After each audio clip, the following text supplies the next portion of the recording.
పద్మారావు గారితో ఇప్పుడే నేను ఒక విషయం అడుగుతా ఉంటాను. మొదటిసారి మీరు మన కారు గుర్తు మీద కార్పొరేటర్గా గెలిచిన తారీఖు చెప్పు అంటే ఫిబ్రవరి 14, 2002లో హైదరాబాద్లో ఆనాడు జెండా కట్టేటోడు దిక్కులేని నాడు నేనే నిలబడ్డ కేసీఆర్ గారితో అని చెప్పి ఆయన 24 ఏళ్ల తన అనుభవాన్ని 24 ఏళ్ల తన బంధాన్ని కేసీఆర్ గారితోన ఇప్పుడే గుర్తు చేసుకుంటా ఉండి. వాస్తవం ఏంది అంటే ఆనాటి నుంచి ఈనాటి వరకు సోదరులు నగేష్ ముదిరాజ్ గారిని వేదిక మీదకి రావాల్సిందిగా కోరుతా ఉన్నా. మొన్నటిదాకా పీసీసీ అధికార ప్రతినిధిగా పనిచేసి మన పార్టీలోకి ఎన్నికల సమయంలో విచ్చేసిన సోదరులు నగేష్ ముదిరాజ్ గారిని వేదిక మీదకి రావాల్సిందిగా కోరుతా ఉన్నా. నగేష్ భాయ్ కుర్సీ పకడ్లో పీछे आ जाओ या అడ్జస్ట్ हो जाओ जरा. అదేవిధంగా పద్మారావు గారు మొన్న తను ఎంపీ క్యాండిడేట్ గా పేరు డిక్లేర్ కాగానే నేను అబద్ధం ఆడతలేను, వజ్జన అబద్ధం ఆడతలేను, ఇదేమి పెద్దగా చెప్తలేను, పెద్దగా చేసి చెప్తలేను. కేసీఆర్ గారి దగ్గర ప్రకటన వచ్చింది. వచ్చిన 2 గంటల లోపలనే దాదాపు నాకు ఒక 20-25 మెసేజ్లు వచ్చినాయి. ఎక్సలెంట్ చాయిస్, బ్రహ్మాండమైన నిర్ణయం తీసుకున్నారు పద్మారావు గారిని పెట్టి అనే మాట కేవలం 1.5-2 గంటల్లోనే ఆ మీటింగ్ అయిపోయిన అట్లా స్క్రోలింగ్ వచ్చిన 2 గంటల్లోనే మెసేజ్ల మీద మెసేజ్లు వస్తున్నాయి. ఎందుకంటే ఒక విశ్వాసం కలిగింది సికింద్రాబాద్ పార్లమెంట్లోని ప్రతి కార్యకర్తకు, ఇక్కడ ఉండే ప్రతి నాయకుడికి ఒక విశ్వాసం ఏం కలిగిందంటే తప్పకుండా ఈసారి బీఆర్ఎస్ మొట్టమొదటిసారి 24 సంవత్సరాల చరిత్రలో సికింద్రాబాద్ పార్లమెంట్ ఈసారి కొడుతుంది, అది పద్మారావు గారి సారథ్యంలో జరుగుతుందనే ఒక విశ్వాసం ప్రకటనతోనే వెంటనే వచ్చిన మాట వాస్తవం. కానీ ప్రకటనతోనే వచ్చిన టెంపోని పడిపోనీయకుండా 53 రోజులు కాపాడవలసిన బాధ్యత, ప్రజల్లోకి పోవలసిన బాధ్యత మన మీద ఉన్నదన్న మాట నేను మీకు విజ్ఞప్తి చేస్తా ఉన్నాను. ఇప్పుడు చెరువు నిండినాక కప్పలు మస్తుగా వస్తాయి. మంచి రోజులు ఉన్నప్పుడు, అధికారం ఉన్నప్పుడు చాలా మంది వస్తారు. కానీ కష్టకాలంలో నిలబడ్డోడే నిజమైన నాయకుడు అనే మాట నేను మీకు సందర్భంగా విజ్ఞప్తిస్తాను. దానం నాగేందర్ ఆయన గురించి నేను ఎక్కువ చెప్పగానే సరే పోయిండు. నేనేమంటున్నా అంటే తిట్టకురా భయ్, ఎందుకు తిట్టుడు, సపరేట్గా ఎలక్షన్ చూపెడితే అయిపోయేదానికి తిట్టుడు ఎందుకు. నేనేమంటున్నా ఒకటే మాట, పెద్దలు చెప్తారు రాజకీయాల్లో హత్యలు ఉండయి ఆత్మహత్యలు ఉంటాయని చెప్తారు. రాజకీయాల్లో ఖుద్కుషి ఉంటుంది తప్ప హత్యలు ఉండవు. తప్పుడు పనులు చేస్తే, తప్పుడు నిర్ణయాలు తీసుకుంటే ఖతమైపోతారు ఆటోమేటిక్గా. ఇవాళ నాగేందర్ భాయ్ సాబ్ కూడా అదే రకమైన ఒక తప్పుడు నిర్ణయం తీసుకున్నాడు, అధికారం కోసం ఆశపడ్డాడు. ఇవాళ గెలిపించిన ప్రజలకు వెన్నుపోటు పొడిచి అందులోకి పోయిండు. తప్పకుండా ఖైరతాబాద్ ప్రజలే బ్రహ్మాండమైన మెజారిటీని పద్మారావు గారికి ఇచ్చి ఆయన తీసుకున్న నిర్ణయం తప్పు అని తీర్పు ఇస్తారన్న విశ్వాసం సంపూర్ణంగా నాకుంది. ఇవాళ ఖైరతాబాద్ లో మన కార్పొరేటర్లు కవిత గాని, వెంకటేష్ భాయ్ గాని, ఇంకా మిగతా మిత్రులు గాని అందరూ కూడా ఇవాళ బ్రహ్మాండంగా ఉన్నారు. సరే ఒకరో ఇద్దరో అటు ఇటు కావచ్చు, దానికి మనం టెన్షన్ పడవలసిన అవసరం లేదు, ఆగం కావాల్సిన అవసరం లేదు. ఇవాళ ప్రజల్లో ఒక విషయంలో స్పష్టత ఉన్నది. నాగేందర్ గారు అవకాశవాద రాజకీయాల కోసం పోయిండు అనే ఒక ఆలోచన ఆల్రెడీ వచ్చింది. ఆనాడు ఆసిఫ్ నగర్ లో ఏదైతే జరిగిందో, ఆనాడు టీడీపీ టికెట్ మీద గెలిచి మళ్ళీ కాంగ్రెస్ అధికారంలోకి రాగానే తెల్లారెట్లయితే అందులో గోంగనే పోటీ చేస్తే ఓడిపోయిండో, ఈసారి కూడా మళ్ళీ అదే జరుగుతుంది, తప్పకుండా జరిగి తీరుతుందనే మాట కూడా నేను మీకు విజ్ఞప్తి చేస్తా ఉన్నా.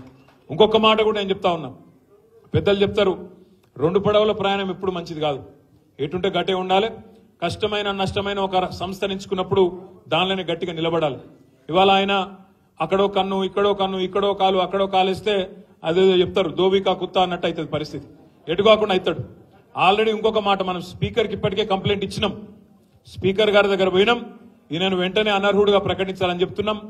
అందుకే నేను మిమ్మల్ని కోరేది, కాంగ్రెస్ పార్టీ ఇవాళ వాళ్ళు తీసుకున్న నిర్ణయంతో పార్లమెంట్ అభ్యర్థిగా దానం నాగేందర్ ను కాంగ్రెస్ అభ్యర్థిగా ప్రకటించడంతోనే స్పీకర్ గారు వెంటనే నిర్ణయం తీసుకోవాలి, అనర్హుడుగా ప్రకటించాలని చెప్పి కూడా ఈ వేదిక ద్వారా నేను డిమాండ్ చేస్తున్నా.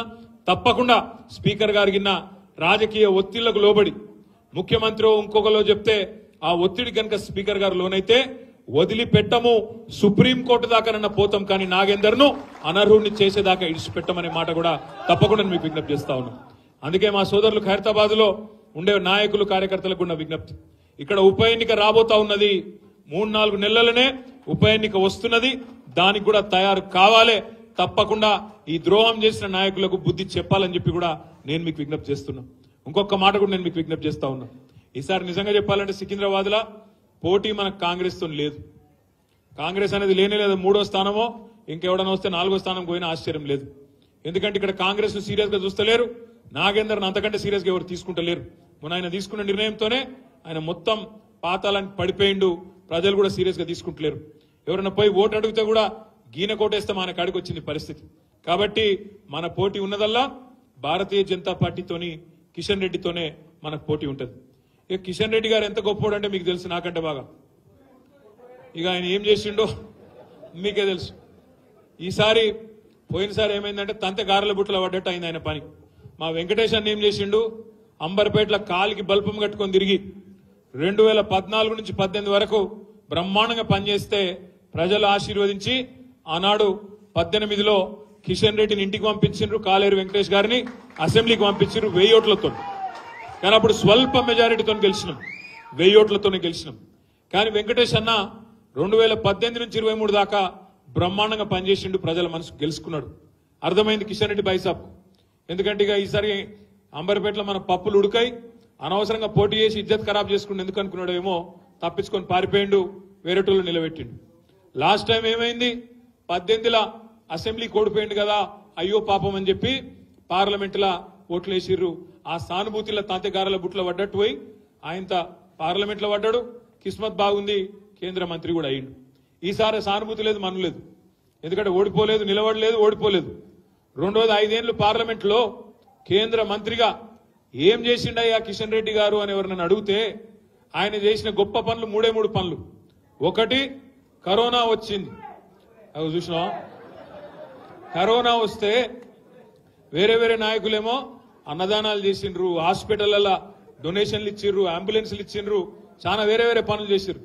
మన కిషన్ అన్న మాత్రం కేంద్ర మంత్రిగా అందరికి కుర్కురే ప్యాకెట్లు వంచిండు. అందుకే ఆయన చాలా మంది కిషన్ రెడ్డి అంటలేరు, కుర్కురే రెడ్డి అంటున్నారు. కుర్కురే రెడ్డి గారు అంటారు ఆయన.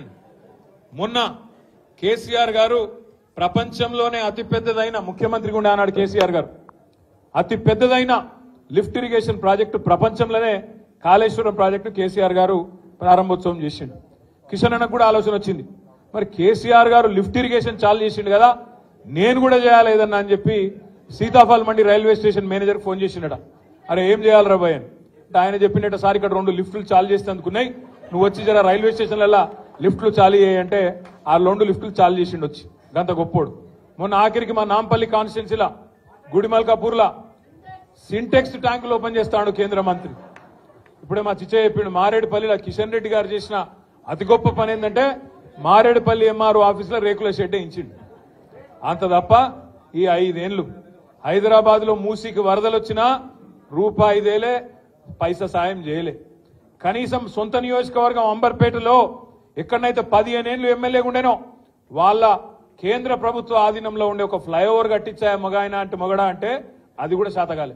ఇప్పటి వరకు ఇంకా ఫ్లైఓవర్ కుంటి నడక అట్లే నడుస్తున్నది. ఇప్పుడు కూడా పూర్తి అయ్యేటట్లేదు. ఇంకో సంవత్సరం పడుతుందో మళ్ళా 18 టర్మ్ అయిపోయే వరకు అట్లే ఉంటుందో నాకు కూడా అనుమానమే ఉన్నది.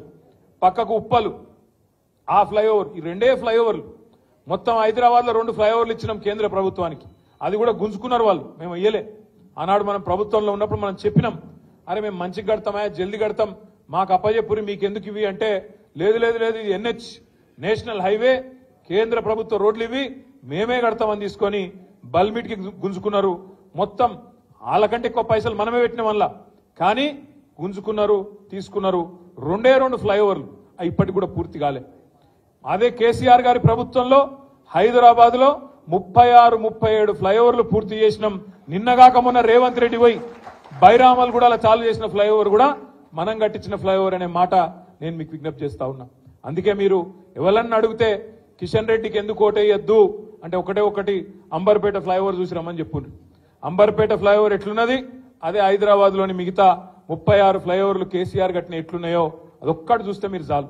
మన షేక్పేట ఫ్లైఓవర్ కావచ్చు, ఇంకోటి కావచ్చు, బాల్నగర్ కావచ్చు, మొత్తం సికింద్రాబాద్ పార్లమెంట్ లో కూడా మనం చేసిన పని ఎక్కడ పోయినా మనకు ఇలా కనబడుతుంది.